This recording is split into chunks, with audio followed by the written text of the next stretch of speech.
Hello, and welcome back to yet another episode of Gardening with Colin, a show where I give you gardening advice, even though I pretty clearly don't know what I'm talking about. As always, I am your host, Colin Caulfield. As you may be able to hear in the background of this episode, there are helicopters whirring, dogs barking, people screaming, crows squawking, sounds of the apocalypse. And in keeping with the apocalypse, Los Angeles, the city I live in, is on lockdown. And yesterday the mayor, Mr. Garcetti, came out and said that this would be going on for at least another 2 months. Like I said before, this show's about gardening. I give you gardening advice and make it funny or whatever. And it's like, look, he doesn't really know what he's talking about. And, I'm going to leave an Instagram comment about how he should be composting things, even though obviously he's composting things already. But maybe this season is just going to be a document of me actually losing my mind. And with that, here's episode 2.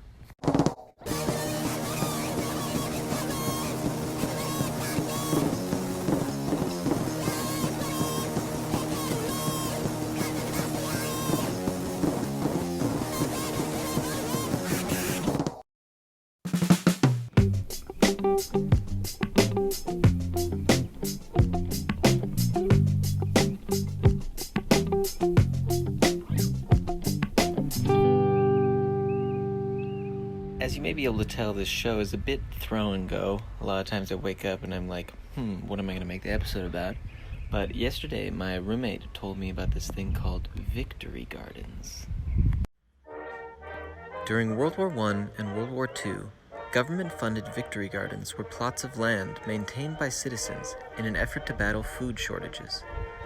First coined by gardening legend George Washington Carver, the term victory garden was intended to provide hope and a sense of duty to the people.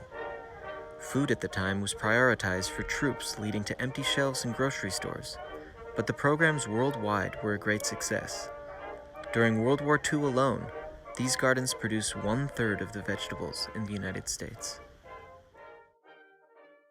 So yesterday I donned gloves and mask. I went to Home Depot and apparently because I'm a simp, I didn't buy potatoes or anything of long-term value. Instead, I said, wow, wouldn't it be nice to have my own salsa bar? Apparently, when I run out of food, I want my last meal to be tortilla chips and a nice homegrown pico de gallo, which I guess there are worse things. So I went out, I got some bell peppers, serranos, jalapenos, and a couple tomatoes. And I'm just going to do it. I truly just don't give a shit anymore. All jokes aside, I don't really think the grocery store is going to run out of food anytime soon, but I don't have a way to make money. You probably don't have a way to make money. Maybe it's not so crazy for us to grow our own food. Maybe it actually makes sense.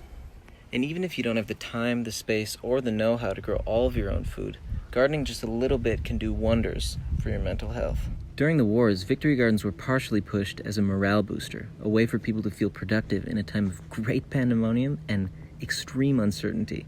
Kind of like right now. And let me tell you, my morale currently, way down here. It's about time we lay some soil. Bring it up a little bit.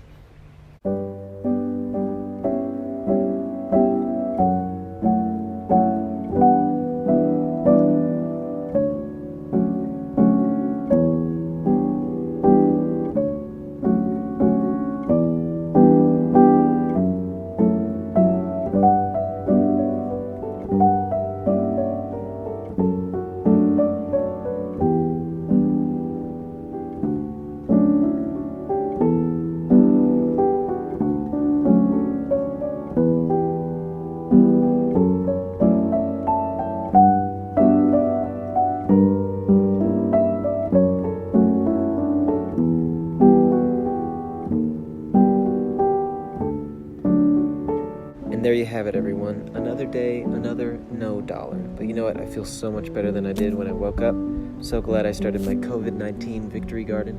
I hope you're finding ways to stay sane. Please take time to call your friends and your family. Tell them you love them. I love you. Thank you so much for watching, and I'll see you next time.